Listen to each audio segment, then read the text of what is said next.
Assalamualaikum warahmatullahi wabarakatuh. Saya Nuril Asti Komaria selaku dosen pengampu untuk mata kuliah robotika. Pada kesempatan kali ini saya akan menjelaskan mengenai 3 tugas terstruktur, yaitu dimulai dari tugas ke-8, tugas ke-9, dan tugas ke-10. Di mana tugas ke-8 adalah studi kasus perhitungan manual fuzzy logic. Lalu tugas ke-9 adalah pengujian data, di mana mahasiswa melakukan perbandingan dari hasil perhitungan manual dan dibandingkan dengan hasil perhitungan Microsoft Excel. Lalu untuk tugas yang ke-10, tugas yang terakhir adalah pengujian data, di mana mahasiswa melakukan perbandingan hasil perhitungan Microsoft Excel dan hasil perhitungan dari sistem yang sudah dibuat. Seperti itu. Saya mulai dengan tugas ke-8 ya. Jadi ini adalah studi kasus perhitungan manual fuzzy logic dikerjakan secara berkelompok, di mana pada tugas ini terdapat 2 studi kasus. Studi kasus yang ke-1 dan studi kasus yang kedua, di mana setiap studi kasus mahasiswa harus mendefine atau menentukan nilai untuk masing-masing input dari fuzzy logicnya. Jadi input ke-1 mahasiswa harus menyebutkan sensor apa yang dipakai dan nilainya berapa. Begitu juga untuk input yang kedua, sensor apa yang digunakan, lalu nilainya berapa. Jika sistem dari fuzzy logic mahasiswa lebih dari 2, maka bisa menambahkan input selanjutnya pada baris berikut ini. Itu untuk nomor 1 ya. Untuk nomor 2 adalah hitung nilai membership function. Yang pertama, mahasiswa harus menginsertkan gambar dari membership function untuk input ke-1 dan input kedua dari eh, penugasan sebelumnya. Karena penugasan sebelumnya adalah merancang membership function, jadi seharusnya sudah punya, lalu di copy paste di kotak yang ini. Nah, kotak selanjutnya adalah hasil perhitungan manual. Jadi perhitungan dari nilai input sampai ketemu nilai krips dari tiap kondisi. Nah, itu tidak boleh itu ditulis tangan ya, jadi harus dikerjakan secara digital. Jadi nanti hasilnya misalkan membership fungsinya ada kondisi dekat, berarti krips dekat berapa, krips sedang berapa, krips jauh berapa, harus seperti itu ya. Kalau misalkan di Excel itu nilai ini yang ditampilkan, nilai dari scripts-nya. Lalu yang ketiga adalah hitung baris aturan atau rule. Nah, rule dari penugasan 9 atau penugasan sebelumnya di copy, di paste di sini tabelnya. Lalu ini adalah perhitungan manualnya ditulis di sini. Atau mungkin kalau di Excel di bagian ini. Gitu. Dilanjutkan dengan perhitungan defasifikasi. Nah, kalian harus menjelaskan metode apa yang dipakai untuk defasifikasinya, lalu rumusnya itu seperti apa, dimasukkan ke dalam kotak ini. Dilanjutkan dengan menjabarkan perhitungan manual dari awal sampai ketemu hasil akhirnya. Seperti itu, dan jangan ditulis tangan ya. Tetap harus dikerjakan secara digital, membuat equation seperti yang sudah saya contohkan di bawah ini. Nah, kalau di Excel itu bagian ini, bagian 74. Jadi ketika kalian menghitung harus sampai mendapatkan nilai akhirnya yaitu 74. Seperti itu ya. Untuk studi kasus yang pertama. Untuk studi kasus yang kedua sama aja, mirip, cuma perbedaannya adalah nilai input ke-1 dan input keduanya ini harus berbeda. Jadi misalkan sama-sama sensor jarak, sensor suhu, tapi nilainya ini harus berbeda dari studi kasus yang pertama, gitu. Untuk selanjutnya intinya sama aja ya, cuma mungkin perhitungannya berbeda karena nilai inputnya juga berbeda. Untuk cara menjelaskan deskripsinya juga sama. Jadi seperti itu untuk tugas yang ke-8 ya. Ada 2 studi kasus. Oke. Selanjutnya saya akan menjelaskan mengenai tugas ke-9. Tugas ke-9 ini adalah mahasiswa melakukan pengujian data, di mana membandingkan hasil perhitungan manual tadi dengan hasil perhitungan di Microsoft Excel. Nah, di sini sudah saya jelaskan, saya beri keterangan bahwa tugas terstruktur ini bertujuan untuk melakukan pengujian data dengan cara membandingkan nilai dari hasil perhitungan manual dengan nilai dari hasil perhitungan Microsoft Excel. Sehingga diketahui apakah hasil rancangan perhitungan pada Microsoft Excel sudah sesuai atau masih ada kesalahan di dalamnya. Nah, ada hal-hal yang perlu diperhatikan, yaitu pada penugasan sebelumnya terdapat 2 studi kasus, maka pada penugasan ini juga ada 2 studi kasus. Nilai input ke-1 dan input kedua harus sama dengan nilai yang Anda gunakan pada setiap studi kasus di penugasan sebelumnya. Jadi misalkan di penugasan sebelumnya Anda menggunakan 10 cm dan 30 derajat Celcius, maka di tugas ini kalian harus menggunakan nilai yang sama, yaitu 10 cm dan 30 derajat Celcius harus sama, biar korelasinya jalan gitu. Nah, di sini ini kan untuk perhitungan Excel ya, jadi di insert gambar membership fungsinya ini tetap sama dari penugasan yang rancangan desain, kalian copy pastekan aja di sini. Lalu di sini hasil screenshot dari perhitungan Excel-nya.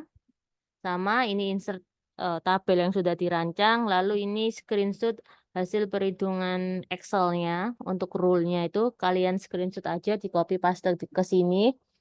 Lalu untuk perhitungan defasifikasi ini mungkin bisa di copy dari, jadi yang tabel dengan font warna merah ini kan jawabannya harusnya sama dengan penugasan sebelumnya atau penugasan 8. Jadi kalian tinggal copy paste aja.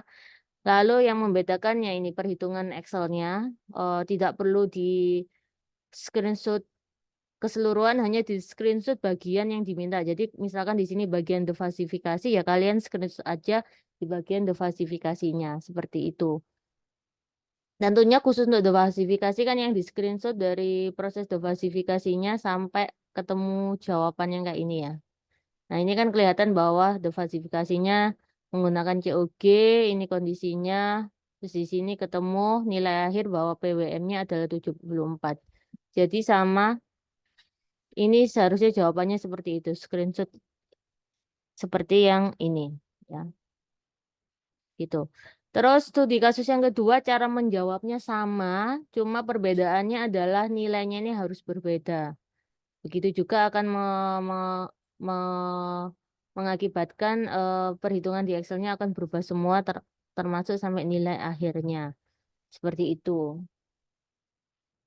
Oke, lanjut ke tugas yang ke-10. Nah, tugas yang ke-10 ini adalah kita melakukan pengujian data, jadi melakukan perbandingan hasil perhitungan dari Microsoft Excel dan sistem. Sistem ini maksudnya apa? Sistem ini maksudnya adalah codingan atau kode program yang sudah kalian buat.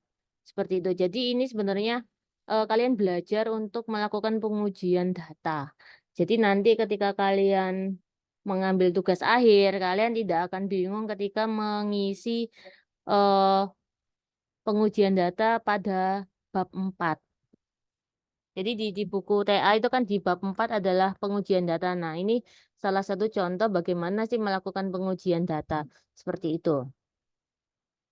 Untuk pengujian data ini, saya juga sudah memberikan sedikit penjelasan, yaitu penugasan ini bertujuan untuk melakukan pengujian data dengan cara membandingkan nilai dari hasil perhitungan Excel dengan nilai dari hasil perhitungan sistem. Sehingga diketahui apakah hasil rancangan perhitungan pada sistem kode program Anda sudah sesuai atau masih ada kesalahan di dalamnya. Seperti itu. Nah, ini terdapat 2 tabel ya. Yang pertama saya akan menjelaskan tabel yang ke-1. Di sini terdapat beberapa kolom. Kolom yang pertama adalah nomor. Nomor ini adalah nomor datanya. Lalu nilai input ke-1, nilai input kedua, ya. Dan ini saya beri nama nilai input ke-1 untuk kolom A, nilai input kedua untuk kolom B, nilai akhir di Microsoft Excel untuk kolom C, hasil akhir di sistem untuk kolom D, selisih kolom E, dan persen error di kolom F. Jadi di sini Anda harus melakukan 15 kali percobaan atau 15 kali pengujian data di mana setiap percobaan itu harus memiliki nilai input yang berbeda. Jadi misalkan di sini nilainya 34, 40. Ini harus berbeda. Misalkan 35, 40 atau nah ini boleh. Yang penting tidak ada pengulangan nilai yang mirip. Nah, ini nggak boleh. Karena apa? Karena kedua-duanya memiliki nilai yang sama. Itu nggak boleh. Jadi harus diganti. Misalkan ininya yang diganti 45. Nah, itu baru boleh. Karena dua data ini memiliki nilai yang berbeda. Seperti itu. Lalu, di kolom yang C adalah hasil akhir. Jadi, ketika kalian melakukan input nilai 34 dan 40 pada Excel, otomatis kan hasil akhirnya berubah. Nah, itu hasil akhirnya kalian copy di sini ya. Kalian kalian tulis hasil akhirnya itu berapa di sini. Terus dengan nilai yang sama yaitu 34 dan 40 ini kalian masukkan ke dalam sistemmu. Nah, nanti kan ketemu ketika di running sistemnya ketemu hasil akhirnya berapa. Nah, itu ditulis di sini. Nah, dari situ ya, ketika kolom A, B, C, D-nya sudah ketemu, sudah terisi, maka langkah selanjutnya adalah mengisi kolom E atau nilai dari selisih. Nah, untuk caranya bagaimana? Caranya adalah seperti ini. Nilai selisih sama dengan nilai dari kolom C dikurangi kolom D. Jika hasilnya negatif, maka dirubah menjadi positif. Misalkan hasilnya minus 2,5, maka kalian positifkan menjadi 2,5 gitu. Jadi minusnya dihilangi. Atau ini saya tulis rumusnya selisih sama dengan kolom C dikurangi kolom D. Seperti itu ya. Jadi nggak ada nilai positif. Nggak ada nilai negatif, sorry. Itu cara mengisi kolom selisih. Terus dilanjut dengan kolom F atau errornya berapa persen. Jadi nilai error ini didapatkan dari nilai kolom E dibagi kolom C lalu dikalikan 100%. Atau kalau kita tulis rumusnya adalah seperti ini. Error sama dengan kolom C dibagi salah ya. Ini E dibagi kolom C ya dikali 100%. Nah, nanti akan ketemu errornya misalkan 5%, 7%, seperti itu. Jadi misalkan nih ya 100, terus ini 95, maka selisihnya kan 5. Nah, ini berarti 5 per 100 adalah 5%. Gitu. Nah, nanti ini diisi sampai dengan baris ke-15, lalu kalian harus mencari rata-rata errornya berapa. Nah, rumus untuk mencari rata-rata errornya adalah ini. Total dari semua nilai error dibagi banyaknya data yaitu 15. Jadi ini kan contohnya di penugasan ini ada 15 data. Maka nanti eh, sum dari semua nilai error ini di sum ya, baru nanti dibagi dengan banyaknya data. Seperti itu. Jadi misalkan nanti ketika kalian tugas akhir datanya misalkan 30 ya, berarti dibagi dengan 30. Seperti itu. Jadi rata-rata error itu adalah summary dari error dari baris 1 sampai 15 dibagi dengan banyaknya data yaitu 15. Seperti itu. Untuk mengisi tabel 1. Lanjut dianalisa. Nah, ketika kita setelah melakukan pengujian data, maka langkah selanjutnya adalah kita memberikan analisa. Ini sudah saya kasih contoh, misalkan gini. Tabel 1 menunjukkan hasil pengujian data untuk perbandingan hasil perhitungan pada Microsoft Excel dengan hasil perhitungan pada sistem. Dan didapatkan nilai rata-rata errornya yaitu sekian persen. Nah, ini titik-titik ini harus kalian cari nilainya berapa. Seperti itu. Ya, jadi itu harus dicari nilainya eh, berapa persen. Ini saya tandain merah ya. Nah, ini berapa persen. Seperti itu. Lalu selanjutnya adalah bukti perhitungan sistem ya. Di sini adalah bukti hasil akhir dari perhitungan pada sistem fuzzy logic codingan kalian. Jadi silakan running kode program fuzzy logic Anda, lalu nilai akhir ditampilkan dan di screenshot, lalu dimasukkan pada tiap kolom pada tabel di bawah ini. Pastikan ya, perhatikan bahwa bukti pada tabel ini harus sesuai dengan nilai yang Anda masukkan pada tabel 1, kolom D. Nah, ini.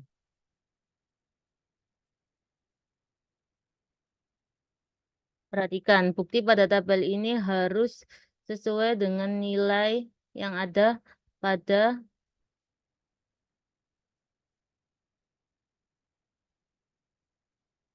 tabel 1 kolom D. Itu.